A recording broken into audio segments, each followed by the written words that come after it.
Bonjour, aujourd'hui je vais vous présenter le module numéro 1 d'utilisation des produits Forever pour les animaux. Ce module est destiné à vous apporter une information la plus complète possible sur la gamme de produits destinés aux animaux et de vous faire partager à travers des exemples concrets l'utilisation que j'en ai faite dans ma clientèle vétérinaire au sein de mon cabinet vétérinaire des Yvelines.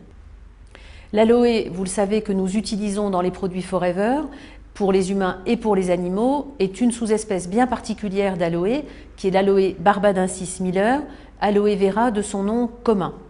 Cette plante est répertoriée pour ses propriétés curatives, elle est étudiée dans les cursus de phytothérapie, c'est une plante médicinale. N'oubliez jamais que ce n'est jamais qu'une plante parmi des centaines d'autres et que donc les gens qui sont formés en phytothérapie utilisent bien d'autres plantes que notre aloe, même s'il est très important. Et ce qui est également fondamental, c'est de toujours garder à l'esprit que nous avons un statut juridique de complément alimentaire et de cosmétique et que donc les allégations thérapeutiques sont tout autant interdites et prohibées sur les animaux qu'elles le sont dans l'utilisation chez les humains. Les caractéristiques de l'aloe vera barbadensis Miller est donc c'est une plante de la famille des Liliacées, originaire d'Afrique du Nord, qui a été importée dans les Caraïbes au XVIIe siècle et qui a pour caractéristique fondamentale par rapport à toutes les autres plantes qui servent en tant que complément alimentaire. Sa caractéristique est donc d'avoir concentré les principes nutritifs qui nous intéressent dans l'eau végétale de la plante sous forme d'un mucilage. Dans ce mucilage, on va retrouver au moins 75 nutriments intéressants pour la santé, de toutes les familles biochimiques confondues. J'ai pour habitude de me référer à un ouvrage de David Hirsch, qui est un confrère anglais, pour lister les composants du mucilage d'aloe vera. Donc la lignine, substance inerte responsable du pouvoir de pénétration dans le derme. Les saponines, dans saponine vous retrouvez la racine du mot savon. Ce sont donc des substances détergentes, antiseptiques. Il y a également des minéraux sous forme de traces, on parle d'oligo-éléments. Il y en a 9 différents dont la proportion relative va varier en fonction des années, des conditions de culture de la plante. Enfin, il y a des vitamines et elles sont très importantes, en particulier parce qu'on a toutes les vitamines du groupe B, qui sont les vitamines responsables du bon état des fanères, c'est-à-dire pour les animaux, les poils, les griffes, les ongles, éventuellement les plumes si on s'adresse aux oiseaux. Il y a également des enzymes qui sont pour la plupart des enzymes digestives. On sait que les enzymes sont très fragiles quand on transforme une plante pour la mettre dans un produit fini, donc d'où l'importance d'un procédé de stabilisation à froid. Les acides aminés, 7 des 8 acides aminés indispensables sont présents dans le mucilage d'aloe vera. Nous avons également de l'acide salicylique qui est un précurseur de l'aspirine, et des acides gras qui sont des stérols, et enfin la famille biochimique la plus importante, c'est la famille des sucres. Il y a dans le mucilage d'aloe vera des sucres à courte chaîne, des oses, et puis surtout des sucres à grande chaîne.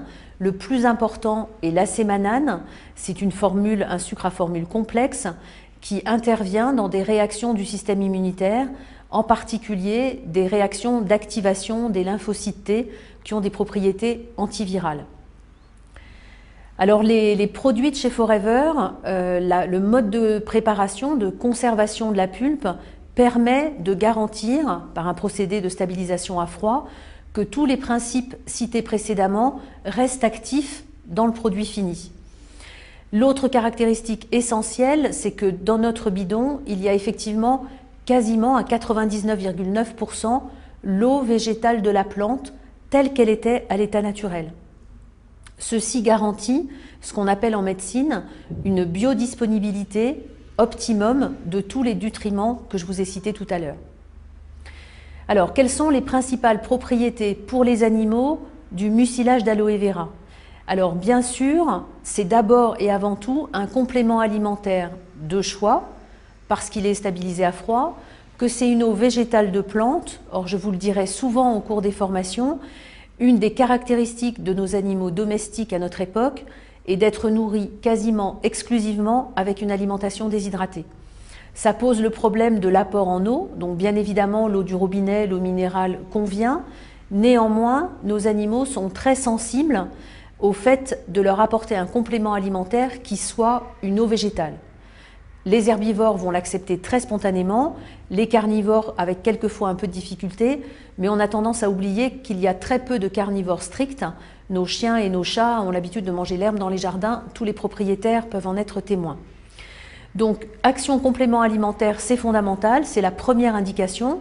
Ensuite, une action plus médicinale, c'est la régulation du transit digestif, en particulier liée à l'aspect mucilage de la plante. Tous les mucilages de plantes ont une action régulatrice du transit digestif. Il y a également une action anti-inflammatoire majeure du mucilage d'aloe vera, avec une action anti-inflammatoire locale et systémique. Systémique, c'est-à-dire qu'il peut s'appliquer à distance. Une stimulation et une régulation du système immunitaire et une action privilégiée sur les cellules épithéliales. Donc pour ceux que ça pourrait choquer un petit peu comme vocabulaire, les cellules épithéliales sont les cellules des tissus qui sont entre nous et l'extérieur. Donc c'est bien évidemment la peau, ensuite toutes les cellules qui tapissent le tube digestif, toutes les cellules qui tapissent l'appareil respiratoire, l'appareil urinaire et l'appareil génital. Je vais maintenant vous énumérer les différents produits de la gamme animaux tels qu'ils vous sont présentés dans la brochure. En commençant bien évidemment par les plus importants, qui sont les buvables, et les plus importants des plus importants, c'est donc la pulpe d'aloe référence 2. Je vous confirme que c'est exactement le même produit que la pulpe d'aloe référence 15. C'est simplement la France qui a fait un choix de communiquer et de faire un produit spécifique animaux. À l'arrivée des États-Unis, c'est exactement le même bidon. Donc dans le bidon référence 2 ou dans le bidon référence 15, vous avez exactement le même produit à l'intérieur. Néanmoins, pour manifester votre sérieux et votre professionnalisme par rapport aux animaux, il vaut mieux conseiller la référence 2 quand vous vous adressez à un chien, un chat ou des chevaux par exemple. Alors, quelles sont les indications de notre pulpe d'aloe référence 2 pour les animaux? Je vais vous parler d'une façon générale avec quelques indications espèce par espèce. Donc d'abord, les animaux en bonne santé. Les animaux en bonne santé, bien évidemment, ont intérêt à avoir un complément alimentaire parce qu'ils ont une alimentation déshydratée, qui sont quelquefois en ville par exemple et qui sont stressés, ils manquent d'éléments naturels. Donc la pulpe est un excellent complément alimentaire. Vous aurez le tableau des posologies un petit peu plus loin. Ça permet également d'améliorer les performances sur tous les animaux qui sont un petit peu poussés, que ce soit des chiens de compétition ou des chevaux. Ça permet également d'améliorer la résistance aux infections. Vous l'avez compris avec la présence de l'acémanane qui stimule le système immunitaire. Notre aloe est une plante d'ailleurs adaptogène, c'est-à-dire une plante tonique qui améliore la résistance au stress, la résistance aux infections. Ensuite, elle aide à la récupération après les efforts, toujours pour les animaux de compétition. Ça, ce sont les indications générales animaux en bonne santé. Lorsque les animaux sont malades et donc reçoivent un traitement spécifique par leur vétérinaire, on peut également proposer l'aloès comme complément alimentaire, comme complément de traitements médicaux classiques, soit par exemple comme indication dans des récupérations post-chirurgicales. Les anesthésies, quelles qu'elles soient, fatiguent l'organisme et les interventions qui vont avec aussi bien évidemment. Il y a également des syndromes de fatigue post-infectieuse parce que la formule sanguine a été modifiée, que l'organisme a été altéré, où l'aloe aide à la récupération. Et enfin, toutes les affections du système immunitaire. On sait à l'heure actuelle qu'il y a de plus en plus de pathologies, de dérèglement du système immunitaire avec les allergies, et elles sont aussi beaucoup plus nombreuses à notre époque sur les chiens et les chats qu'elles ne l'étaient il y a une vingtaine d'années. Donc voilà pour les indications. Les animaux malades en général vont être aidés dans leur procédé de récupération par la pulpe d'aloe vera. Ensuite, des indications spécifiques qui ne sont liées qu'à l'aloe. D'abord, la régulation du transit digestif, c'est la plus importante. Alors chez les chiens, sachez que la prise d'aloe vera est facile mélangée à l'aliment, le goût amer ne les dérange pas du tout. La quantité moyenne, 5 à 10 millilitres de pulpe pour 10 kg de chien et par jour, éventuellement mélangée à l'aliment. Ça va être intéressant sur les constipations passagères ou chroniques, des chiens qui ont mangé des os, qui sortent de la SPA, qui ont une transition alimentaire par exemple. Ça peut également être utile sur des diarrhées de stress ou d'adaptation grâce à la présence d'électrolytes qui permettent une bonne réhydratation de l'organisme.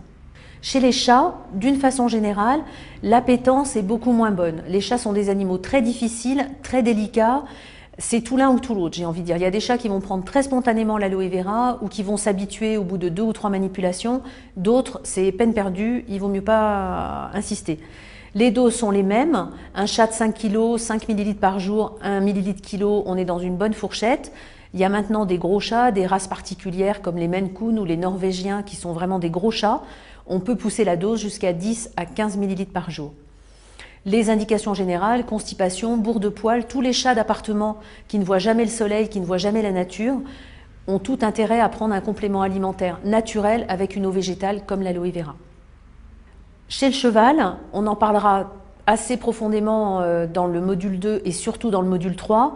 L'absorption est très bonne mélangée au granulé. La dose moyenne en fonction des indications va aller de 60 ml jusqu'à 250 ml par jour. En même temps, sur des états de choc ou des fortes déshydratations, 1 litre n'est pas un problème en soi. Il y a une amélioration des crottins par une amélioration de la digestion et du transit digestif. Et puis, on le verra en détail dans le module 3, vous l'avez vu avec la plaquette chevaux. On est maintenant quasiment certain, on peut montrer comment l'aloe aide à la cicatrisation des ulcères gastriques du cheval. Alors, le tableau des posologies, je l'ai récupéré du livre de David Hirsch, donc mon confrère. Il sert à montrer deux choses. D'une part, qu'on peut donner de l'aloe vera vraiment à toutes les espèces animales, des plus petites, les rongeurs, jusqu'aux plus gros, les bovins. Que les fourchettes par animal de quantité sont très variables, ça va du simple au quadruple, voire quasiment 10 fois plus. On n'est pas sur un médicament, on est sur un complément alimentaire, autant dire un aliment, et donc la dose est à adapter en fonction de l'individu et en fonction de l'indication. Il n'y a aucun effet secondaire à administrer de l'aloe vera à un animal, aucune contre-indication non plus à l'associer avec un traitement médicamenteux donné par un vétérinaire. Autre produit buvable très important, l'aloe berry nectar, référence 77.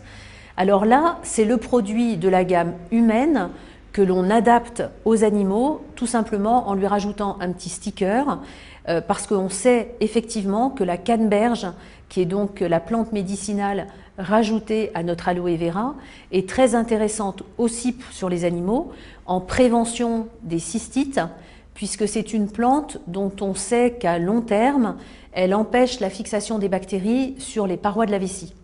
Donc elle a une action réellement protectrice des voies urinaires. Le Freedom, référence 196, c'est un produit de choix sur le marché des animaux. Tous les gros laboratoires pharmaceutiques ont tous sorti des compléments alimentaires pour les chiens, les chats et les chevaux qui contiennent des chondroprotecteurs. Les chondroprotecteurs, ce sont donc des protecteurs chondro du cartilage. Il y a plusieurs familles disponibles sur le marché. Les principaux sont la chondroïtine, la glucosamine et le méthylsulfonylméthane. Nous avons la chance que les trois soient associés dans le produit qui est le Freedom, et en plus ces chondroprotecteurs qui ont une action protectrice du cartilage, anti-inflammatoire, antalgique, vont agir en synergie avec l'aloe qui est lui-même un antalgique et un anti-inflammatoire. Il est très important que vous connaissiez les proportions relatives de chondroïtine, glucosamine et MSM dans le Freedom. C'est ce qui vous permettra de donner des points de comparaison par rapport à des professionnels ou des particuliers qui donneraient à leur animal un autre chondroprotecteur. Vous pourrez insister sur le fait que même si les quantités de chondroprotecteurs sont légèrement inférieures dans le Freedom par rapport à d'autres compléments alimentaires du marché, la spécificité de notre produit est l'association avec l'aloès qui a une très bonne affinité avec la muqueuse intestinale et qui donc augmente l'absorption intestinale des chondroprotecteurs qui sont des grosses molécules. Autrement dit, l'aloès augmente la biodisponibilité des molécules qu'elle véhicule, en particulier là, la chondroïtine et la glucosamine. Alors, quelques indications espèce par espèce. Encore une fois, elles seront revues en détail dans d'autres modules. Néanmoins, retenez comme ça que chez le chien, c'est intéressant sur l'arthrose du chien âgé. Tous les bergers allemands, labradors, toutes les grosses races de chiens qui ont des douleurs à partir d'un certain âge sont très améliorées par l'absorption de Freedom. On a des tas de témoignages terrain là-dessus. C'est également intéressant à la suite de chirurgie articulaire. Il y a malheureusement de plus en plus de chiens qui ont des dystrophies et des dysplasies du cou, des dysplasies de la hanche. Chaque fois qu'il y a chirurgie articulaire, on va aider à la récupération en donnant des compléments alimentaires anti-inflammatoires sans cortisone ou molécules agressives. Chez le cheval, tous les chevaux de sport qui sont soumis à des gros efforts au niveau des articulations, encore une fois on en parlera au niveau du module 3, sont améliorés au niveau de leur potentiel, récupèrent mieux des compétitions quand ils sont sous freedom régulièrement.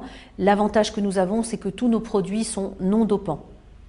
Alors, quelques rappels de posologie, même si c'est très bien expliqué et détaillé dans la plaquette. Retenez que pour les chiens, on reste sur une dose de 1 ml par kilo, donc un chien de 30 kg, 30 ml de freedom par jour. Chez les chats, 5 kg. Alors les chats sont moins sujets à l'arthrose que les chiens, il faut bien le dire, donc j'ai envie de dire que c'est le produit qui sera le moins approprié. Néanmoins, 5 à 10 ml par jour peuvent être utiles chez des très vieux chats d'appartement. Chez le cheval, on ira de 60 à 200 ml par jour. 200 ml vraiment pour un cas aigu de boiterie. Sur un cheval en entretien, 60 à 100 ml par jour, c'est suffisant.